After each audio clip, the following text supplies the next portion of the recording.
ഗുരുർബ്രഹ്മ ഗുരുർവിഷ്ണു ഗുരുർദേവോ മഹേശ്വര ഗുരു സാക്ഷാത് പരബ്രഹ്മ തസ്മൈ ശ്രീ ഗുരുവേ നമഃ.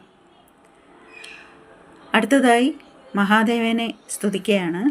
ശിവം ശിവകരം ശാന്തം ശിവാത്മാനം ശിവോത്തമം ശിവമാർഗ പ്രണേതാരം പ്രണതോസ്മി സദാശിവം.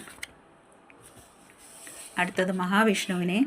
ശുക്ലാംബരധരം വിഷ്ണു ശശിവർണം ചതുർഭുജം പ്രസന്നവദനം ധ്യായേ സർവവിഘ്നോപശാന്തയേ. അടുത്തതായി ദേവിയെ. സർവമംഗളമംഗല്യേ ശിവേ സർവാർത്ഥസാധികേ ശരണ്യേ ത്രയംബികേ ഗൗരി നാരായണി നമോസ്തുതേ.